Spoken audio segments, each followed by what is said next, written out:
Hello friends, welcome back to my channel DSM explain. दोस्तों, यदि आपने अभी तक हमारे चैनल को सब्सक्राइब नहीं किया है तो जल्दी से सब्सक्राइब कर लीजिए और बेल आइकन को दबाना ना भूलें ताकि हमारे आने वाली वीडियोस की सभी नोटिफिकेशन आपको मिलती रहे। दोस्तों, हमने जिस मूवी को एक्सप्लेन करने जा रही है उसका नाम है लॉलिता। कहानी की शुरुआत में हमें एक 50 साल के आदमी हम्बर्ट को दिखाया जाता है। हम्बर्ट गाड़ी चला रहा होता है और उसके फेस पर खून लगा होता है। हम्बर्ट किसी के ख्यालों में भी खोया हुआ था। वो कहता है, लॉलिता मेरा प्यार थी, मेरी जिंदगी थी। इसके बाद कहानी फ्लैशबैक में जाती है और हमें हम्बर्ट के बचपन को दिखाया जाता है। जब हम्बर्ट 14 साल का था और वह फ्रांस में रहता था, तभी उसके टाउन में एनाबेल नाम की एक लड़की आती है और हम्बर्ट को उससे प्यार हो जाता है और एनाबेल भी उससे बहुत ज्यादा प्यार करती थी। हम्बर्ट और एनाबेल की लाइफ के ये सबसे इम्पोर्टेंट पल होते हैं और यहाँ पर हम देखते हैं कि बहुत ही जल्द उन दोनों के बीच में फिजिकल इंटीमेसी भी हो जाती है। लेकिन इन दोनों का प्यार बहुत दिनों तक साथ नहीं रह पाता है क्योंकि एक बीमारी के कारण एनाबेल की मौत हो जाती है और इससे हम्बर्ट पूरी तरीके से टूट जाता है। इस इंसिडेंट के बाद हम्बर्ट को कभी भी किसी भी लड़की से प्यार नहीं होता है और उसकी पूरी जवानी एनाबेल जैसी लड़की को ढूंढने में लग जाती है, लेकिन उसे उसके जैसा कोई भी नहीं मिलता है। अब इस घटना को बहुत साल बीत जाते हैं और हम्बर्ट अब एक 40 साल का अधेड़ व्यक्ति है। हम्बर्ट को अमेरिका के कॉलेज में प्रोफेसर की जॉब मिलती है जिसे वह अगले सेमेस्टर से ज्वाइन करेगा, लेकिन वो समर की छुट्टियों में ही अमेरिका के लिए निकल जाता है क्योंकि हम्बर्ट एक नोवेल लिख रहा था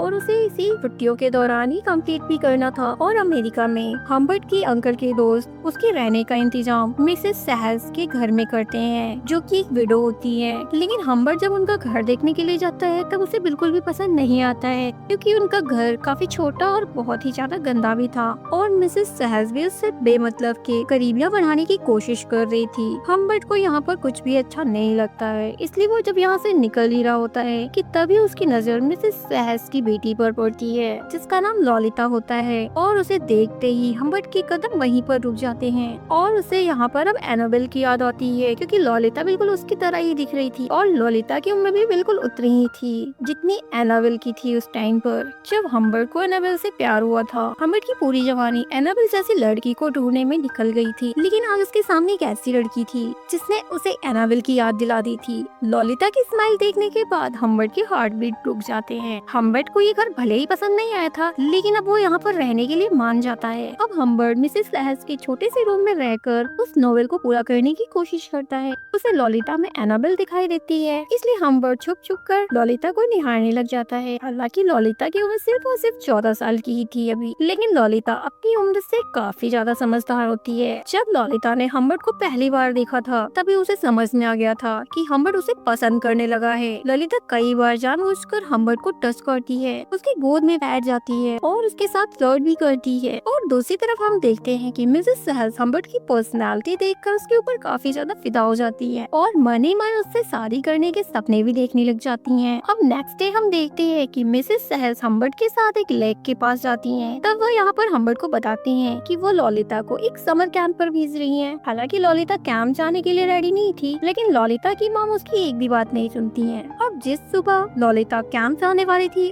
उस सुबह हम्बर्ट को उठने में काफी ज्यादा देरी हो जाती है। हम्बर्ट सुबह उठते ही भागकर विंडो के पास जाता है और वो लॉलिता को देखता है और लॉलिता की भी नजर विंडो की तरफ चली जाती है और वो भी उसे वहाँ पर खड़ा हुआ देख लेती है। लॉलिता गाड़ी से उतरकर भागकर घर के अंदर आती है और कूदकर हम्बर्ट के ऊपर चढ़ जाती है और उसे किस कर लेती है। अब यहाँ पर हम्बर्ट की दिल की धड़कनें मानो थम सी जाती हैं। अब वह बार बार इस पल को अपनी आंखों के सामने इमेजिनेशन करने लग जाता है। अब लॉलिता जब कैंप चली जाती है तो मिसेस सहस अपने मेट के हाथों एक लेटर हम्बर्ट को भिजवाती हैं और इस लेटर में मिसेस सहस ने हम्बर्ट के साथ शादी करने का प्रस्ताव भेजा था और हम्बर्ट भी उनसे शादी करने के लिए मान जाता है क्योंकि ये एक बेस्ट तरीका होता है उसके पास लॉलिता के करीब रहने का। उसके बाद दोनों शादी कर लेते हैं और हम्बर्ट लॉलिता के कैंप से आने का वेट करने लग जाता है। अब तक हम्बर्ट के ऊपर लॉलिता का जादू पूरी तरीके से छा चुका था और हम्बर्ट मिसेस सहस के साथ फिजिकल इंटीमेशन को रोकने के लिए उनको नींद की गोलियां भी देने लग जाता है। मिसेस सहस को लॉलिता और हम्बर्ट के बीच में जो भी रिलेशन था उसके बारे में उसे कोई भी जानकारी नहीं थी। ये हम्बर्ट और लॉलिता का ही सीक्रेट था, लेकिन ये सीक्रेट बहुत दिनों तक अंधेरे में नहीं रह पाता है। एक दिन जब हम्बर्ट घर पर नहीं होता है तब मिसेस सहस उसकी डायरी पढ़ लेती हैं और मिसेस सहस को लॉलिता के प्रति हम्बर्ट की ऑब्सेशन के बारे में पता चल जाता है। और इतना ही नहीं, हम्बर्ट ने उस डायरी में मिसेस सहस के बारे में काफी ज्यादा घटिया बातें भी लिखी हुई थी। उसमें उसने लिखा था कि मिसेस सहस एक चिपकू औरत है और जब हम्बर्ट घर आता है तो वो उसके ऊपर बरसने लग जाता है है। जब हम्बर मिसेस सैज पर बरस रहा होता है तो उस टाइम मिसेस सैज उसे कहती है तुम एक मॉन्स्टर हो, और गुस्से में आकर वो घर से बाहर निकल जाती है कि तभी उसका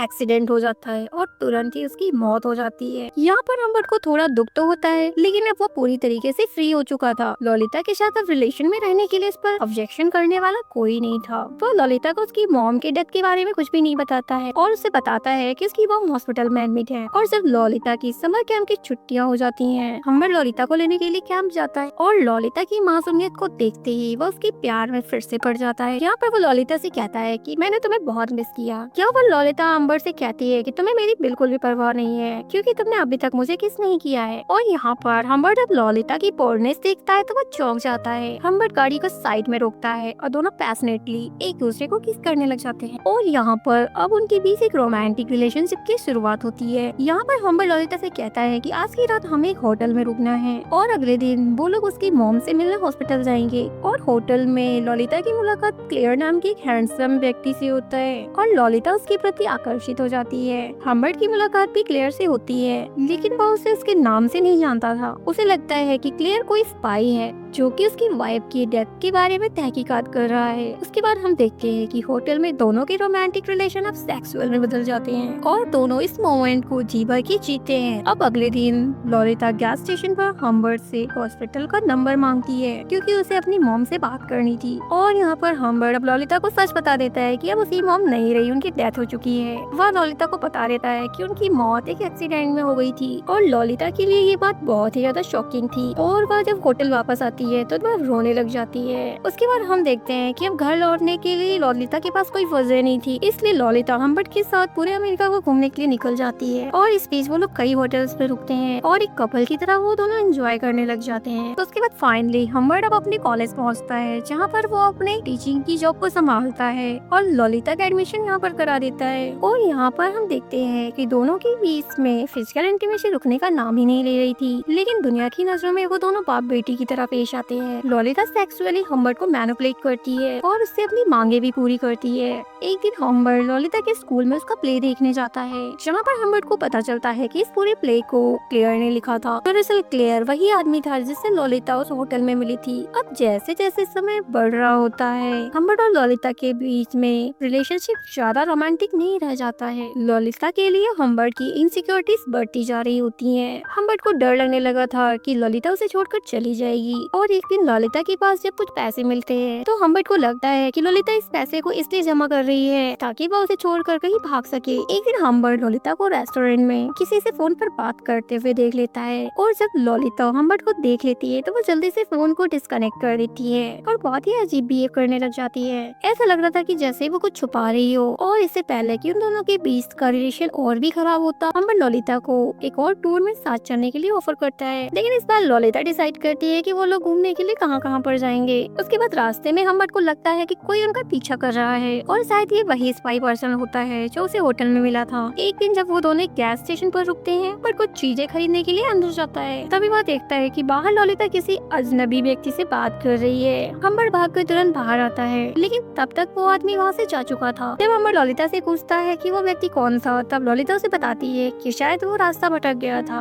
और यहाँ पर हम्बर को लगता है कि ये कोई और नहीं वही स्पाई है जो अलग अलग गाड़ियों से उनका पीछा कर रहा है। आगे की जर्नी में भी हम्बर को यही लगता है कि कोई व्यक्ति जो गाड़ियों को बदल बदल कर उनके ऊपर स्पाई कर रहा है। उसके बाद जब वो दोनों एक होटल में रुकते हैं तो हम्बर कुछ सामान खरीदने के लिए थोड़ी देर के लिए बाहर जाता है और जब हम्बर होटल में वापस आता है तब वो देखता है कि ललिता काफी मैसी सी थी। उसके पैर गंदे थे, बाल बिखरे हुए थे और लिपस्टिक भी मसली हुई थी। यहाँ पर हम्बर को लगता है कि होना वो कोई तो है जो उसके जाने के बाद यहाँ पर ललिता से मिलने आया था। यहाँ पर ललिता कहती है कि मैं तो सिर्फ बाहर गई थी चेक करने के लिए कि हम्बर अभी आया है कि नहीं, लेकिन ललिता की बिखरी हुई लिपस्टिक देख कर बहुत ज्यादा असमंजस में पड़ जाता है और उस रात भी दोनों के बीच में फिजिकल इंटीमेसी होती है। लेकिन अब हम्बर को डर लगा रहता था कि कोई तो है जो ललिता को उससे छीन लेगा और उसे जेल भी हो जाएगी। अब नेक्स्ट डे हम देखते हैं कि वो दोनों अपनी जर्नी को जारी रखते हैं और रात को एक होटल में रुकते हैं। अब यहाँ पर अचानक से ललिता की तबीयत खराब होने लग जाती है और हम्बर उसे तुरंत एक हॉस्पिटल में एडमिट कर देता है। चेकअप के बाद डॉक्टर कहते हैं कि एक वायरल फीवर है और उसे आज की रात हॉस्पिटल में ही एडमिट करना पड़ेगा। इसके बाद हम्बर ललिता को हॉस्पिटल में छोड़कर वापस से होटल आ जाता है। अब नेक्स्ट हम देखते हैं कि हम्बर्ट जब हॉस्पिटल कॉल करता है ललिता की तबीयत को जानने के लिए, तब यहाँ पर उसे पता चलता है कि ललिता को कोई भी वायरल फीवर नहीं हुआ था, वह तो सुबह तक ठीक भी हो गई थी। और फिर ललिता के अंकल वहाँ आकर उसको डिस्चार्ज करा कर ले गए हैं। और जब ये हम्बर्ट सुनता है तब उसके पैरों तले जमीन ही खिसक जाती है और वह हड़बड़ाता हुआ हॉस्पिटल पहुँच जाता है। यहाँ पर हम्बर्ट सबसे लड़ाई करने लग जाता है, लेकिन जब वो पुलिस को खुद की तरफ आते हुए देखता है तो सभी से माफी मांगकर वहाँ से बाहर निकल जाता है। यहाँ पर हमें पता चलता है कि ललिता को कोई भी बीमारी नहीं थी। यहाँ पर हमें पता चलता है कि ललिता और क्लेयर का एक प्लान होता है वहाँ से भागने का। हम्बर्ट ललिता को ढूंढने के लिए अपनी जी जान लगा देता है। वह हर उस होटल में जाता है जहाँ पर पहले वो दोनों रुके हुए थे, इस उम्मीद में कि शायद उसे कोई सुराग मिल जाए। होटल के रजिस्टर को चेक करने के दौरान हम्बर्ट एक पर्टिकुलर हैंड राइटिंग को नोटिस करता है कि जिस होटल में वो दोनों रुके हुए थे वो आदमी भी वहाँ पर रुका हुआ था और हर बार वो अपना नाम चेंज कर रहा था। हम्बर्ट ललिता को बहुत ज्यादा ढूंढने की कोशिश करता है, लेकिन वह इसमें नाकामयाब रहता है।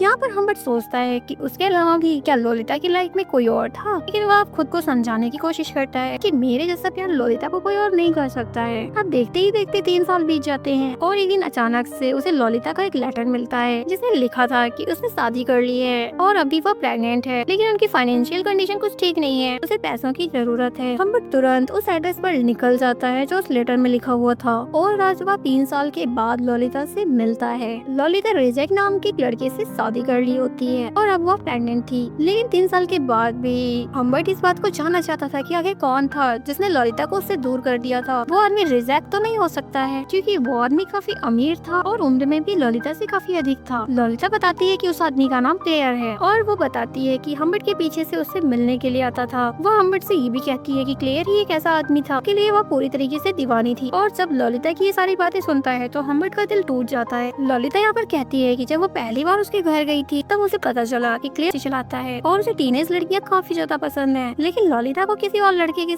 नहीं करना था, उसे बस क्लेयर के साथ ही करना था। और ललिता की ये बातें सुनकर क्लेयर उसे वहाँ से निकाल देता है, बट को उसके ऊपर तरस आता है क्योंकि अब ललिता अपनी जिंदगी को गरीबी में जी रही थी। हम्बर्ट ललिता को खुद के साथ चलने के लिए कहता है, लेकिन ललिता मना कर देती है। यहाँ पर ललिता हम्बर्ट से कहती है कि वह उसके साथ कहीं भी नहीं जाना चाहेगी, इससे अच्छा तो मैं क्लेयर के साथ चली जाऊंगी। और ललिता की इस बात को सुनकर हम्बर्ट को बहुत ज्यादा तकलीफ होती है और आज आखिरी बार के लिए हम्बर्ट ललिता को जी भर के निहारता है। हम्बर्ट ललिता को कुछ पैसे देता है और उसने उसके साथ आज तक जो कुछ भी किया है उसके लिए माफी मांगता है और वह वहाँ से चला जाता है। इसके बाद हम्बर्ट क्लेयर को मारने के लिए सीधा उसके घर की तरफ निकल जाता है क्योंकि जिस लड़की को अपनी जान से भी ज्यादा वो प्यार करता था क्लेयर ने उसे उससे छीन लिया था और फिर उसे सड़कों पर मरने के लिए छोड़ दिया। और इन सब के बाद भी ललिता क्लेयर की ही दीवानी थी। हम्बर्ट क्लेयर के मैंशन में पहुँचता है, लेकिन क्लेयर को कुछ भी याद नहीं था। उसे ना तो ललिता याद है ना ही हम्बर्ट। वो कई लड़कियों के साथ ऐसा कर चुका था। पहले तो वह लड़कियों का पीछा करता है और फिर उन्हें काम करने का लालच देता है और फिर उन्हें अब्यूज करके छोड़ देता है। जरूरी नहीं कि वो सबको याद रखे। यहाँ पर हम्बर्ट ललिता के बारे में क्लेयर को याद दिलाता है